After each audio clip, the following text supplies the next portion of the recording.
Hello and welcome to Mooks and Monsters. Tim here. This week, I figured because I'm here, sans the awesome Rob Ward, I would dive into something writers such as myself probably use all the time when we build games, maybe without thinking about it, but especially when dealing with world building and setting depth.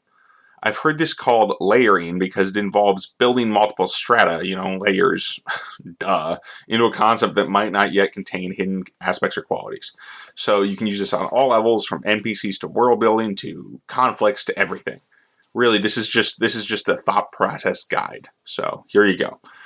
The first layer is the surface layer, and you have an idea, a concept, or an element you want to present in your game or story world. This idea is the place the readers enter the pool of the concept. If it's water, this is the shallows. I like to think of this as the starting point, but also the nexus where everything else about this idea should collide, both to influence and be influenced by the core concept. Examples of core concepts could be as small as a single non-player character to a massive, universe-spanning rule, conspiracy, or question.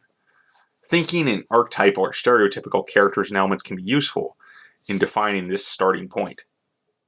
So, for instance, a character might be the high priest of a galactic religion, the emperor of a fantasy nation, or a troubled veteran roaming the United States like Rambo at the beginning of First Blood. Setting elements vary just as much, but I think they're kind of self-explanatory also. I just don't want to kill my timeline here.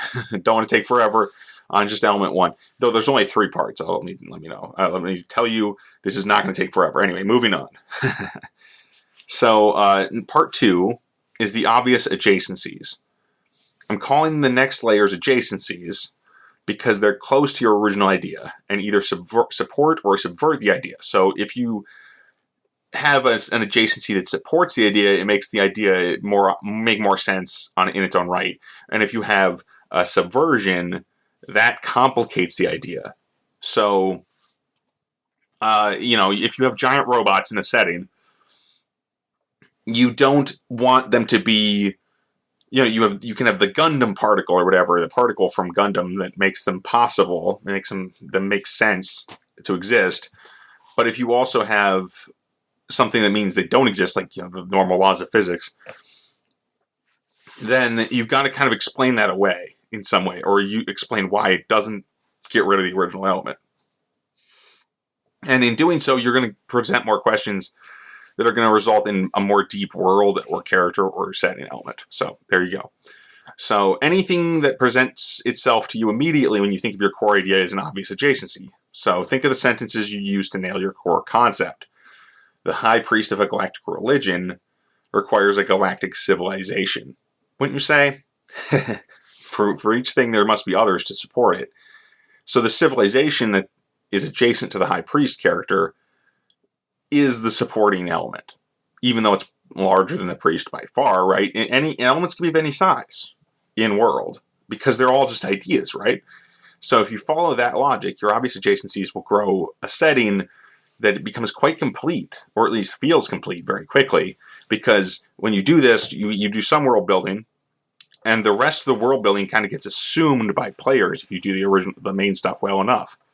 So yeah, that's kind of how I like to do it. Though you can also just do a ton of world building along the lines of somebody like J.R.R. Tolkien, or actually George R.R. Martin. Those guys with R's, they have a lot of world building in them. But you do that, and then that results in a world that makes sense and appears to make sense, which is actually more important. So if you follow your way through all these things, once you define what all this stuff is, tying it together is the next step. That's kind of the final step because this is going to be a short episode. But the final step is connections. Connecting multiple starting elements. It's kind of the most self-evident layer of generalized world building or character building or whatever. But also it's kind of the easiest. If you have a bunch of deep elements of story, connecting them is as simple as figuring out how each one exists alongside the others. In a role-playing game, that stuff is what leads players from one location or non-player character to the rest of the story game or game world. Making these bonds strong can be challenging if your world is diverse or strange, but it can also be very rewarding. When a player or a player characters, they discover something that then makes sense upon further inspection, that's really going to immerse people in, your players in your world. So when you connect a galactic religion to a lone human vigilante, to a decaying star cluster, to the ancient ruins floating in Alpha Centauri, it makes the world feel complete and unified while maintaining the unique feel and importance of each element.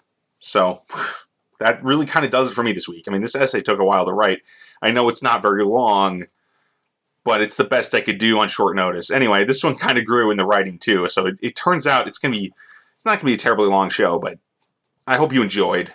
Let me know what you think of the essay format. Let us both know what you think of it. I'll share with Rob Ward.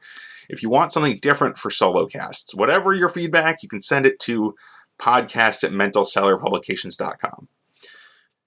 This has been of Mooks and Monsters. You can find us at mentalcellarpublications.com or email the show at podcast@mentalcellarpublications.com. Thanks for listening.